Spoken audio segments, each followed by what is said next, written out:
Hi friends, it's Deanna Willison with our Blooming Catholic Life, and we're here today for our next Lectio Divina, our second look at Psalm 142, which is the seventh of 7 penitential psalms. That's a lot, right?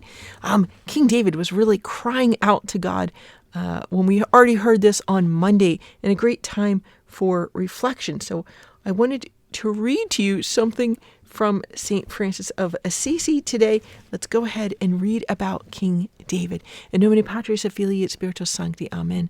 Sume glorioso Deus, illumina tenebras cordis mehi, et da mihi fidem rectum, spem certe caritatem perfectum, Domini ut faciam tuum sanctum, et verax mandatum. Amen. In nomine Patris et Filii et Spiritus Sancti. Amen. Hear, O Lord, my prayer. Give ear to my supplication in thy truth. Hear me in thy justice, and enter not into judgment with thy servant. For in thy sight no man living shall be justified. For the enemy hath persecuted my soul. He hath brought down my life to the earth. He hath made me to dwell in darkness, as those that have been dead of old. And my spirit is in anguish within me. My heart within me is troubled. I remember the days of old. I meditated upon all thy works. I meditated upon all the works of thy hands. And I stretched forth my hands to thee. My soul is as earth without water unto thee.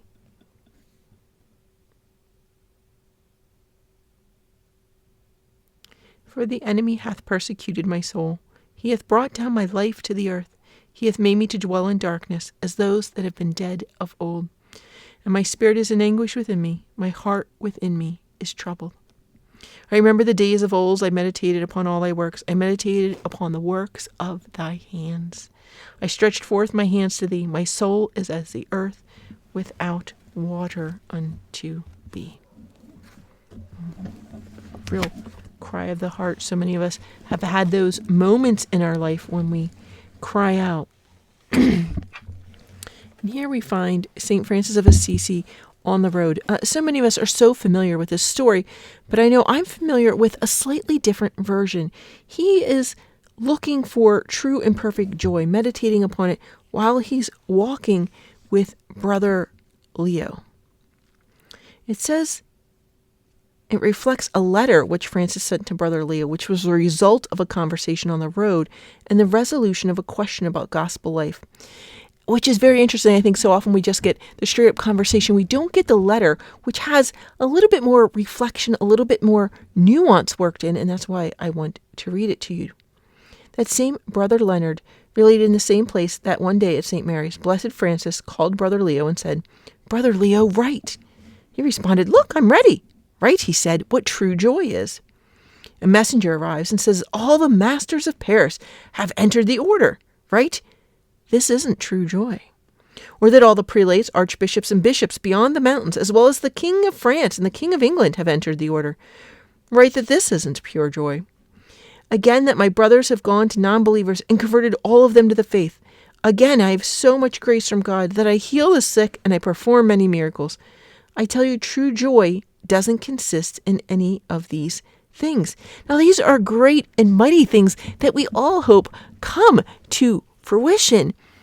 But what is true joy? And he says, true joy is I return from Perugia and I arrive here in the dead of night. It's wintertime, muddy, and so cold that icicles has formed on the edges of my habit and keep striking my legs, and the blood is flowing from such wounds. Very penitential moment there, right? Freezing, covered with mud and ice, I come to the gate, and after I've knocked and called for some time, a brother comes and asks, "Who are you?" "Brother Francis," I answer. "Go away," he says. "This is not a decent hour to be wandering about. You may not come in." When I insist, he replies, "Go away! You are simple and stupid. Don't come back to us again. There are many of us here like you. We don't need you." I stand again at the door and I say, "For the love of God, take me in tonight." And he replies, "I will not.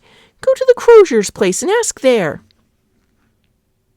Okay, and a lot of people are going to be like, you want your friars to be rude and not recognize you and turn you away? What are you saying here? And here's where St. Francis comes in. This is the key. I tell you this, if I had patience and did not become upset, true joy as well as true virtue and the salvation of my soul would consist in this. And this is a perfect Lenten reflection as we are working on ourselves and working to get rid of all those things that keep us from Christ. Our pride, we'd be grumbling the whole way, right? We'd be grumbling. We'd expect people to be like, oh, sister, you're home. Oh, I've missed you. Come in. And we'd want people to make a fuss over us. One of my fondest memories is being stuck on a mountain in the snow on our way to my grandparents for Christmas. And we were stuck there, I feel like, for hours. I was a child, I don't know.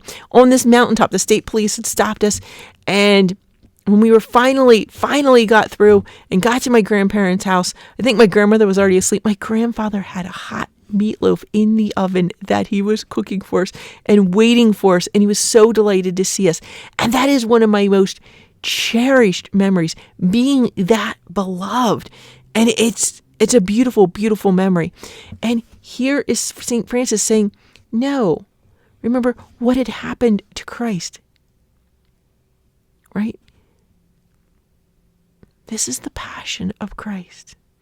Carrying his cross, he's covered with thorns and splinters and bruises and cuts from falling down, from the crown of thorns, from the scourging.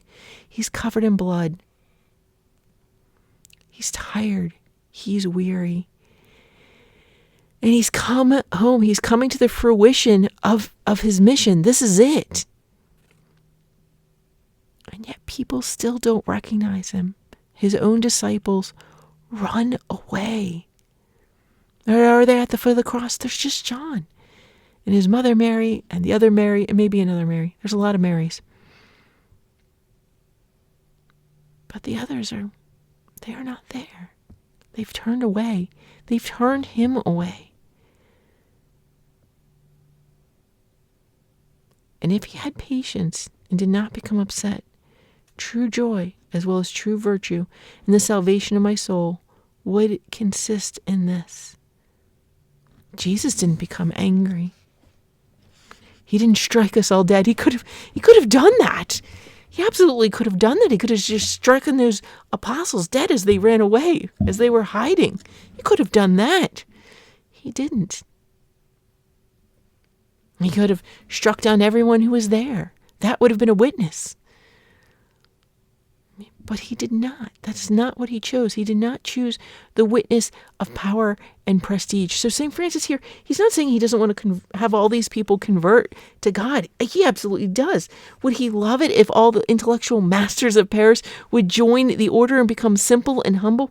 Absolutely. Would he love it if all the kings did that? Absolutely. But is that perfect joy?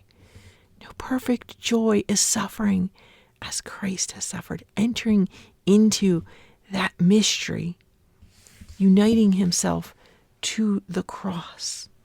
That is the true and perfect joy. And I think so many of us don't stay at the superficial level of this little story and don't go deep.